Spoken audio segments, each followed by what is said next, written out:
அஸ்ஸலாமு அலைக்கும் ஃப்ரெண்ட்ஸ். இன்றைக்கி நம்ம கிச்சனில் ரொம்பவே ஸ்பெஷலான செட்டிநாடு சிக்கன் கறி எப்படி செய்யறதுதாங்க பார்க்க போகிறோம். இது எல்லா விதமான வெரைட்டி ரைஸ்க்கும், இட்லி, தோசை, சப்பாத்தி, பூரி எல்லாத்துக்குமே வந்து ரொம்ப கலக்கலான காம்பினேஷனாக இருக்கும். இது வரைக்கும் தமிழ் ஃப்ரெண்ட் சேனலை சப்ஸ்கிரைப் பண்ணாத நண்பர்கள் சப்ஸ்கிரைப் பண்ணிக்கோங்க. அப்படியே பக்கத்தில் இருக்கிற பெல் ஐக்கானை கிளிக் பண்ணிவிட்டு ஆல் அப்படிங்கிற ஆப்ஷனை கிளிக் பண்ணிக்கோங்க. அப்போ தான் நாங்கள் போகிற நியூ அப்டேட்ஸ் டெய்லி உங்களுக்கு உடனுக்குடன் நோட்டிஃபிகேஷன்ஸாக வரும். ஒரு பவுலில் வந்து இன்றைக்கி நான் 1/2 கிலோ அளவுக்கு சிக்கன் எடுத்திருக்கேங்க. அதுக்கு 1 டேபிள் ஸ்பூன் அளவுக்கு தயிர் சேர்த்துக்கோங்க. கூடவே 1 டீஸ்பூன் அளவுக்கு உப்பு சேர்த்துக்கோங்க. அப்புறமா பாதி எலுமிச்சை பழத்தோடைய சாறு சேர்த்துக்கோங்க. எல்லாத்தையும் சேர்த்துட்டு ஒரு தடவை நல்லா மிக்ஸ் பண்ணிவிட்டு இந்த சிக்கனை வந்து ஒரு 20 நிமிஷம் போல் ஊற வச்சுக்கோங்க. குறைஞ்சது 20 நிமிஷமாச்சு இது வந்து நல்லா ஊறி வரணும். உங்களுக்கு எவ்வளோ டைம் இருக்கோ அதுக்கு தகுந்த மாதிரி ஊற வச்சுக்கோங்க. இருக்கட்டும். இப்போ ஸ்டவ் ஆன் பண்ணிவிட்டு பேன் வச்சுக்கோங்க. 1 டேபிள் ஸ்பூன் மல்லி சேர்த்துக்கோங்க. 3 காஞ்ச மிளகாய், அப்புறமா 1 டீஸ்பூன் அளவுக்கு சோம்பு, 2 டீஸ்பூன் ஜீரகம், 1/4 டீஸ்பூன் அளவுக்கு வெந்தயம், கூடவே 1 டீஸ்பூன் அளவுக்கு மிளகு சேர்த்துக்கோங்க. அப்புறமா கொஞ்சம் போல் பிரிஞ்சி இலை சேர்த்துக்கோங்க. அன்னாசி பூலேருந்து ஒரு சின்ன துண்டு சேர்த்துக்கோங்க. அப்புறமா 2 கிராம்பு, 1 துண்டு பட்டை, 1 ஏலக்காய், அப்புறமா 1 கொத்து கருவேப்பிலையும் சேர்த்துக்கோங்க. இந்த மசாலா பொருட்கள் எல்லாத்தையும் சேர்த்து நல்லா ஸ்டவ்வை சிம்மில் வச்சு நல்லா வறுத்துக்கோங்க. செட்டிநாடு நம்ம சிக்கன் மசாலாவுடைய ரொம்ப ஸ்பெஷல் என்னென்னு பார்த்தீங்கன்னா, இந்த நம்ம 15 வகையான மசாலா பொருட்களை சேர்த்து அரைச்சி செய்கிறது தான் அந்த செட்டிநாடு மசாலாவுடைய ஒரு ஸ்பெஷல். இது எல்லாத்தையும் சேர்த்து நல்லா வாசனை வர வரைக்கும் வறுத்ததுக்கு அப்புறமா இது கூட 1/4 கப் அளவுக்கு துருவன தேங்காய் சேர்த்து வறுத்துக்கோங்க. தேங்காய் சேர்த்துட்டு ரொம்ப நேரம் வந்து வறுக்கணும்னு அவசியம் இல்லைங்க. ஒரு 2 நிமிஷம் போல் நல்லா கலந்து விட்டுட்டு ஸ்டவ் ஆஃப் பண்ணிக்கோங்க. இப்போ இந்த மசாலா பொருட்கள் நல்லா ஆறினதுக்கு அப்புறமா மிக்ஸி ஜாருக்கு சேர்த்துக்கோங்க. இஞ்சி, பூண்டு, மஞ்சள் இது எல்லாத்தையும் சேர்த்து பார்த்திங்கன்னா 15 மசாலா பொருட்கள் இப்போ நம்ம ஆட் பண்ணியிருக்கோம். இது எல்லாத்தையும் மிக்ஸி ஜாரில் சேர்த்துட்டு இதை வந்து ஒரு தடவை ஃபஸ்ட்டு பவுட்ரு பண்ணிக்கோங்க. அதுக்கப்புறமா இதில் நம்ம தண்ணி சேர்த்து அரைச்சிக்கலாம். இப்போ நல்லா பவுட்ரு பண்ணதுக்கப்புறமா இது கூட தண்ணி சேர்த்து இதை வந்து நல்லா திக்கான பேஸ்ட்டாக அரைச்சி எடுத்துடுங்க.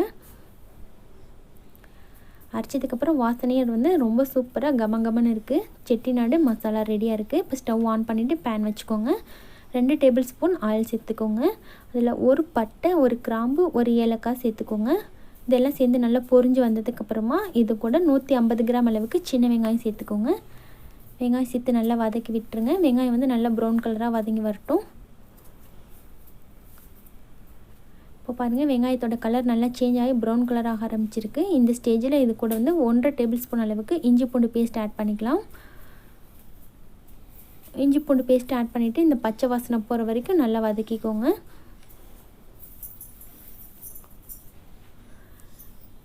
இது போல் நம்ம ஃப்ரெஷ்ஷாக மசாலா அரைச்சி செட்டிநாடு சிக்கன் மசாலா செய்யும் போது அதோட டேஸ்ட் வந்து ரொம்ப கலக்கலாக இருக்கும், அட்டகாசமாக இருக்கும்.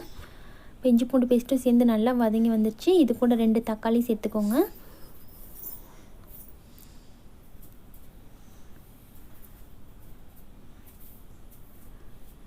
தக்காளி நல்லா வதங்கி வந்துருச்சு. இப்போ இது கூட நம்ம சிக்கனை ஆட் பண்ணிக்கலாம். நம்ம ஊற வச்சுருக்க சிக்கனை வந்து இது கூட ஆட் பண்ணிக்கலாம்.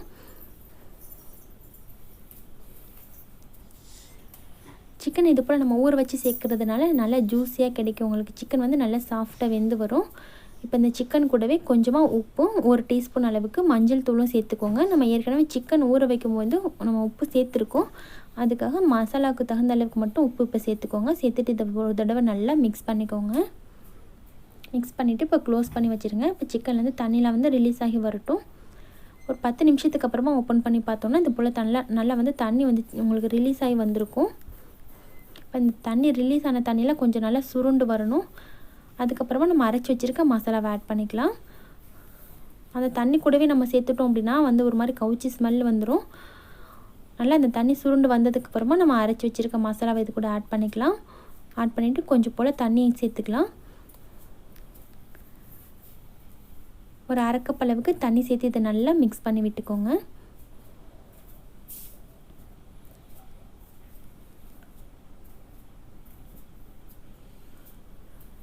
தண்ணி சேர்த்து இந்த நல்லா மிக்ஸ் பண்ணதுக்கப்புறமா இப்போ க்ளோஸ் பண்ணி வச்சுருங்க. ஒரு 10 நிமிஷம் போல் மீடியம் ஃப்ளேம்லேயே வச்சு க்ளோஸ் பண்ணிடுங்க.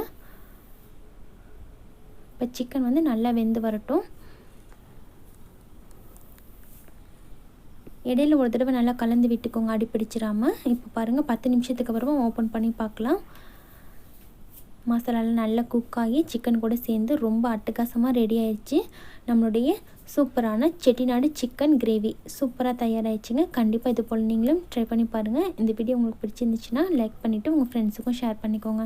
தேங்க்யூ.